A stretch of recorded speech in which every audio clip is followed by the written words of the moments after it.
ជំរាបសួរលោកគ្រូថ្ងៃនេះខ្ញុំនឹងធ្វើការបង្ហាញឬក៏ demo ទៅលើការងារ process របស់ខ្ញុំ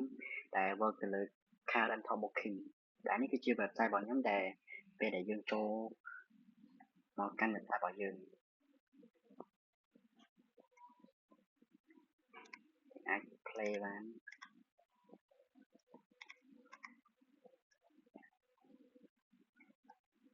យើងអាច login ជា admin user សិន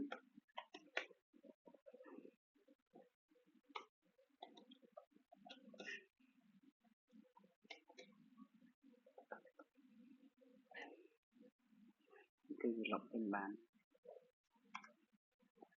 អានេះគឺជា dashboard របស់ខ្ញុំដែលវាមានផ្ទុកទៅដោយ total car total booking pending ហើយនិង confirm អានេះគឺជា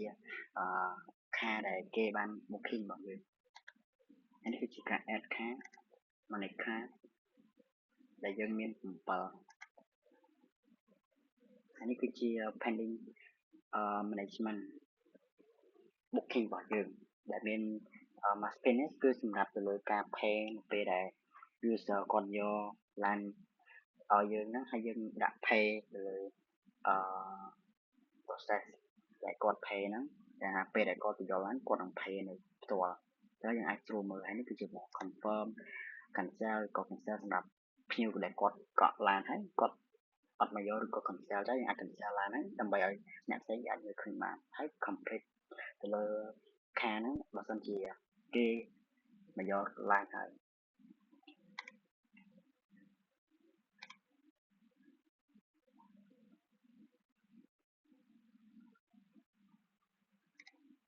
យើងអាចធ្វើការ add car បាន car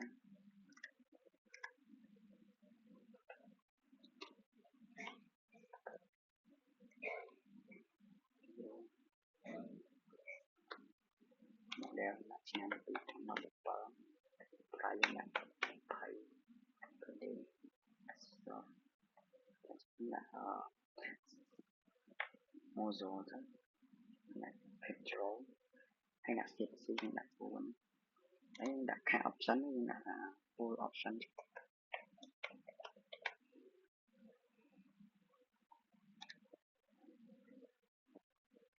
នេះវានឹងទៅការ success នៅពេលដែល success ហើយយើងអាចមើល car manage car របស់យើងគឺមាន8នេះយើងអាចកំ upload ថ្មីនេះ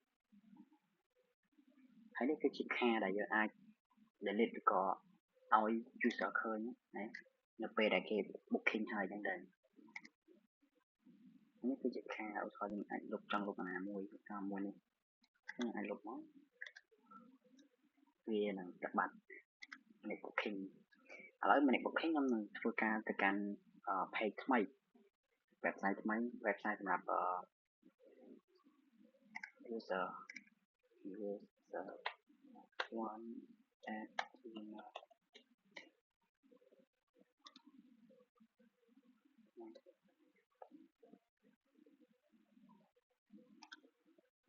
អានេះគឺជានេះគឺជា car របស់យើងដែលយើងឲ្យ user ឃើញ car ប្រមាណអាច display បានប៉ុណ្ណា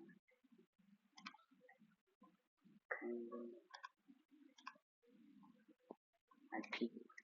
ប៉ុណ្ណឹងហើយណា click 3កុំឲ្យកត់ឡានគឺក៏ធ្វើទៅនេះគឺវានឹងបង្ហាញឡានណាដែលវានៅទនេហើយឡាននៅទនេគឺមានតែប៉ុណ្ណឹងមាន6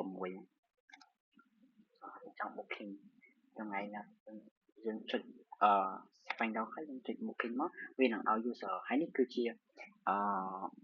booking ដែលយើងធ្លាប់ booking ពីមុនអានេះគឺជា booking ចាស់ដែលយើងធ្លាប់ធ្វើពីមុនតេស្តឥឡូវយើងអត់តបានលុបអញ្ចឹងបើសិនជាឧទាហរណ៍យើងចង់ cancel LAN ទៅយើងចុច cancel ទៅវានឹងបាត់ហើយប៉ុណ្ណឹងបន្ទាប់ពីយើងចុច cancel ហើយយើងទៅចូលកាន់ database របស់យើងវានឹង load ទី flash មក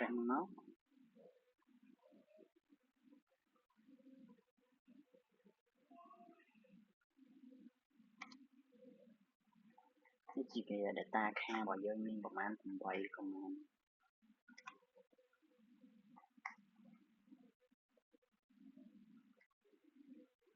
អ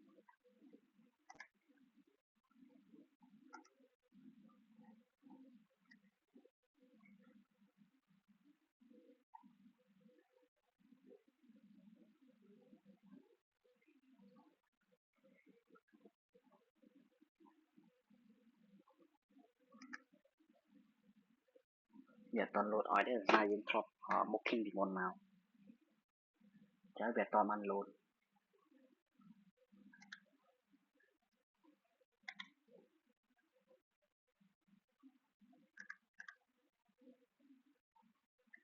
ជាង refresh មួយវាសិនណាដើម្បីឲ្យវាដំណើរការស្រួល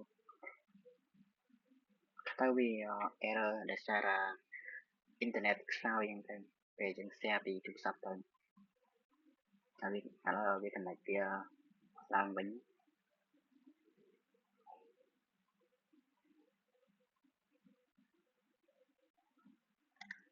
ះជាខាងរបស់យើង booking នេះដែលយើងទៅបាន booking ណាខាងរបស់យើងមានប្រមាណ9អស់ហើយយើងទៅបញ្ចូលនេះ user របស់យើងចឹងឧទាហរណ៍យើងទៅកាន់ page របស់យើងថ្មីឧទាហរណ៍ដែលយើងចង់ booking ខាងមួយទៀតអញ្ចឹងទៅសល់7ហើយ booking ខាងវានឹងមកទៀតនេះ240 brand ណា Lucis Oil 900 2016 sedan ឡើងថ្ងៃប្រហែលដែលយើង booking ចឹងទៅវាមានចាប់ពីថ្ងៃប្រហែល booking បាន booking ដែរនៅថ្ងៃទី13 5បាន booking អានេះអាចាស់យើង cancel របស់វា cancel បានតាមbooking នេះចោះកក់ថ្ងៃទី14យើងទៅយកថ្ងៃទី20ដល់ចឹង booking វានឹងលោតឲ្យអូតូហើយចាំមើល database របស់យើងវិញ database របស់យើងវានឹង show booking ដែលយើងដែល user ធ្លាប់ booking ណា